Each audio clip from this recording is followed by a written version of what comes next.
$65입니다. 지금 이 순간 지구 한쪽에서 원유 한 배럴에 붙은 가격입니다. 블룸버그 데이터 기준 2024년 6월 현재 WTI 한 배럴 $65, 1년 전보다 13% 내렸습니다. 브렌트유도 비슷합니다. 하지만 여기서 멈추지 않습니다. 한때는 $147까지도 올라갔던 원유입니다.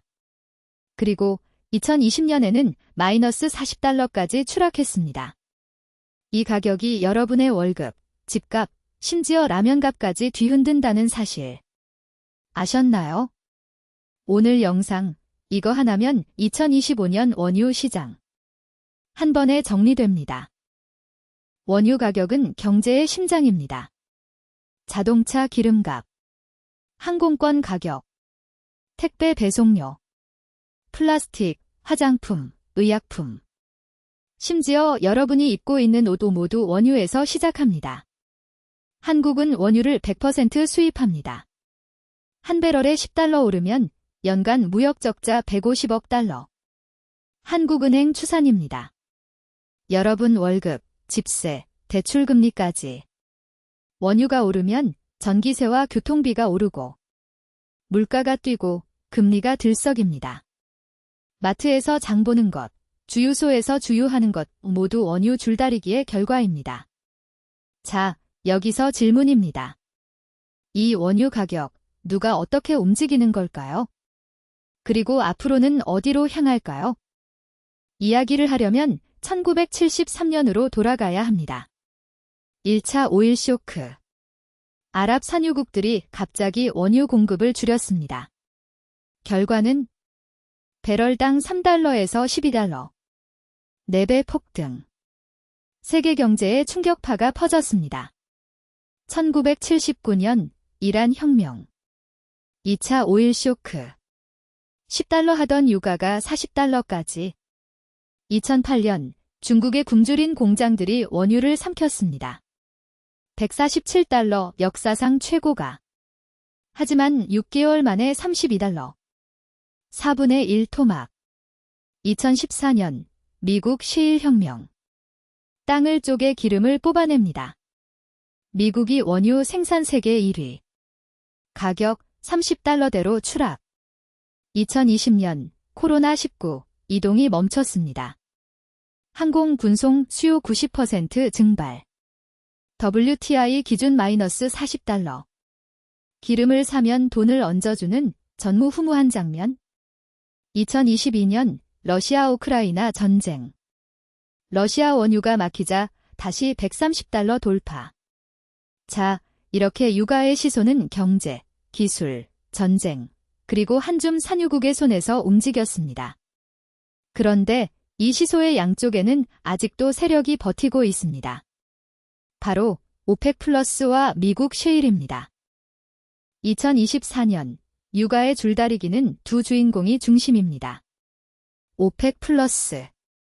13개 오펙 회원국 플러스 러시아, 카자흐스탄 등 10개 비오펙국. 전 세계 원유 생산의 절반을 쥐고 있습니다. 이들이 감산을 선언하면 가격은 오릅니다. 증산하면 떨어집니다. 마치 마트 사장님이 생수값을 하루아침에 올리고 내리는 것과 같습니다. 그런데 골드만삭스 리서치에 따르면 오펙 플러스 내부는 균열이 심합니다. 이라크, UAE. 감산 합의보다 더 많이 뽑아냅니다. 이행률 80% 미만. 사우디아라비아는 배럴당 $80에서 $90가 재정 균형점입니다. 이보다 떨어지면 나라 곳간에 구멍이 납니다. 그래서 가격 방어에 목을 겁니다. 반면 미국. 2024년 하루 1,300만 배럴. 세계 최대 생산국입니다. 미국 셰일 업체의 손익분기점. 배럴당 $50에서 $60. 즉, 이 가격만 넘으면 땅을 더 파서 기름을 더 뽑아냅니다. 트럼프의 드릴 베이비 드릴. 더 많이 뚫어라. 이 구호가 현실이 됩니다. 오펙 플러스가 감산해도 미국 셰일이 증산하면 효과가 반감됩니다. 이게 바로 현재의 구조입니다. 쉽게 말하면 한쪽에서 수도꼭지를 잠그면 다른 쪽에서 수도꼭지를 틉니다. 물이 줄 생각이 없습니다. 자, 그런데 여기서 반전이 있습니다. 수요, 즉 사람들이 기름을 얼마나 쓰느냐가 또 다른 변수로 등장합니다. 중국입니다. 세계 1위 원유 수입국. 중국 경제가 좋으면 원유 수요가 튀어오릅니다. 반대로 부동산 침체, 소비 위축이 이어지면 원유 수요가 쪼그라듭니다. 2024에서 2025년 중국 경제 기대에 못 미칩니다. IEA 국제에너지기구 전문가들은 중국의 원유 수입이 시장 기대를 밑돈다고 말합니다. 공장 가동률, 소비 지표 모두 예전만 못합니다. 그리고 새로운 변수 전기차입니다.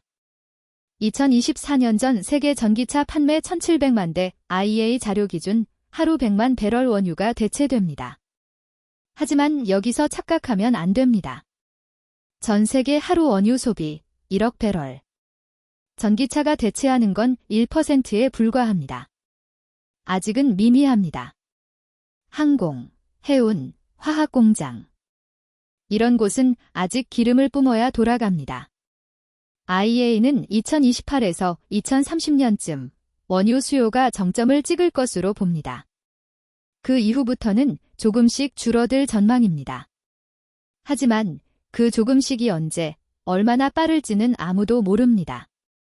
이런 상황에서 지정학적 리스크. 중동 분쟁, 러시아 제재, 호르무즈 해협 봉쇄. 갑자기 10에서 20달러가 훅 오를 수 있습니다. 즉, 유가. 공급과 수요, 그리고 전쟁과 기술. 세 가지 바람이 동시에 불고 있습니다. 자, 그렇다면 이 복잡한 시소 위에서 우리는 어떤 선택을 해야 할까요? 한국.